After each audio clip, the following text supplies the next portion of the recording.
At the very beginning of World War II, Eglin Air Force Base, Okaloosa County, supported the training of the Doolittle Raiders, who made the first strike back against Imperial Japan following Pearl Harbor.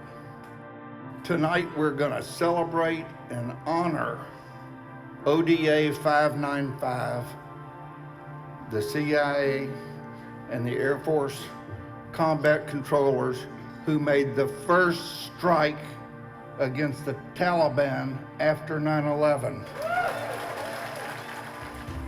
So as fate would have it, our team was called to spearhead America's response to the attacks of 9/11. The night of 19 October, ODA 555 and ODA 595 would both lift off, be transported by the Army's Special Operations Aviation Unit known as the 160th for an incredible 4-hour insertion. It's hard to understand. There were so many unknowns. We don't do suicide missions, but I was thinking this is about the closest that I ever come to in my life of doing a one-way mission. So the team came in short order. These men, these incredible men, gained the warlord General Dostum's confidence. This is a man that had been fighting his whole life. We united 3 different ethnic factions.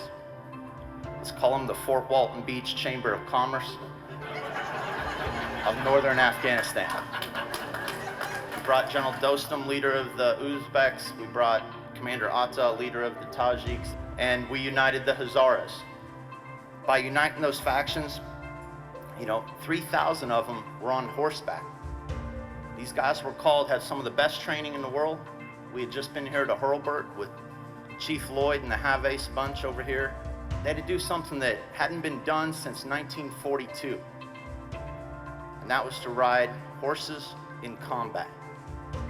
Now, Bob and the guys assured me they had some incredible training. Mom and Dad had taken them to some county fairs, ridden them in some circles. Quarter horse training. They had thrown some quarters in a mechanical machine in front of the Walmart. We're ready. We're ready. We got this. The Taliban they were facing were on a wide front to the north and to the east. There's no way they could have conducted this operation staying together as a group.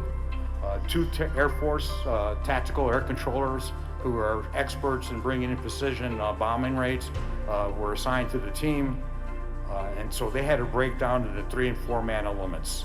A tremendous amount of trust and confidence. The men you're sending out, you task them what they need to do, you launch them, and you hope they live. Across that rugged terrain, through the winter weather, we rode horses in the snow. I recall that mission as just freezing cold.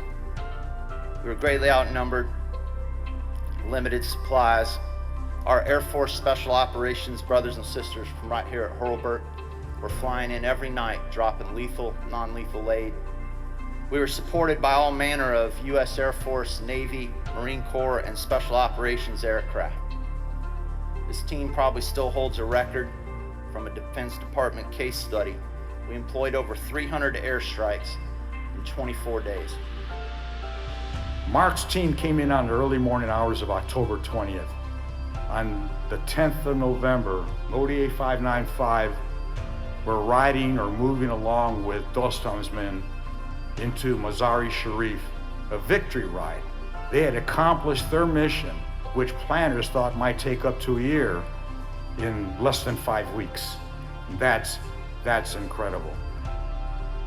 Guys on this stage are my heroes. They did some amazing things, legendary things.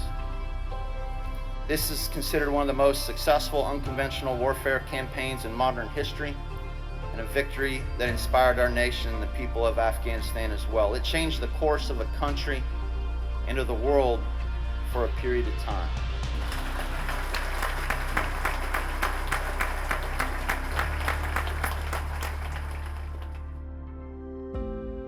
Most of the folks in the military, they go off and they do their job.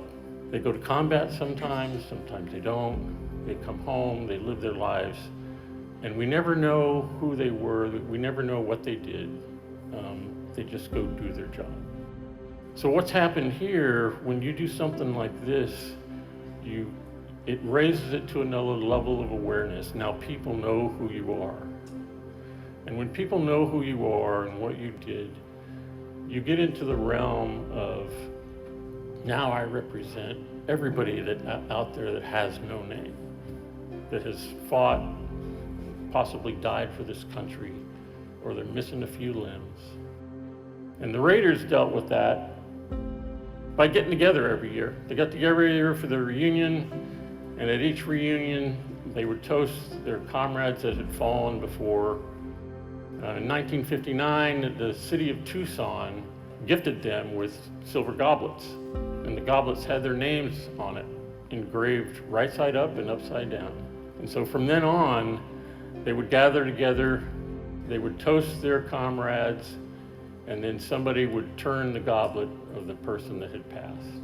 They did that all the way up until 18th of April 2022, when my dad's goblet was the last to be turned.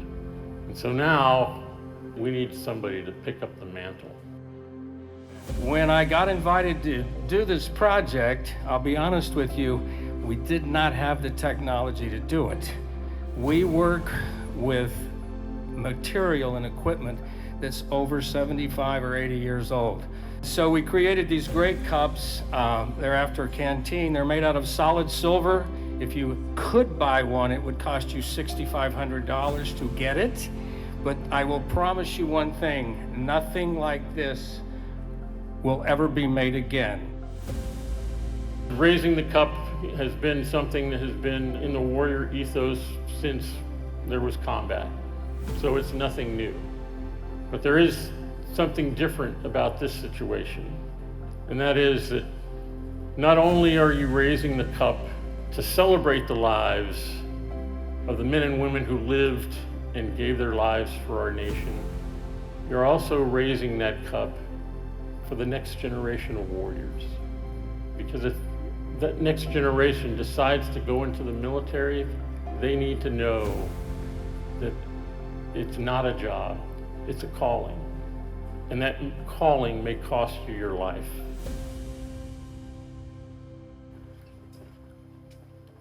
Ladies and gentlemen, if you would please charge your glass. To Sergeant First Class, William Bennett, a member of ODA 595, not only in that historic post 9/11 unconventional warfare mission, but also continued to serve with ODA 595 when they were called into Iraq. I was not on the team at that time, but the core of the men you see up here were with Bill and another ODA called 585 when they were asked to do another tough mission. And that was a direct action raid on a suspected terrorist site in the Ramadi, Iraq. On that night, Master Sergeant Kevin Moorhead was killed. Sergeant First Class Bill Bennett was killed. And several members of the guys you see here in front of us were wounded. Bill left behind a wife, Allison, and a son, Seth. Bill led by example. Bill did not have to go. On that mission that night. Y'all were less than 2 weeks from going home. Sergeant First Class, Bill Bennett.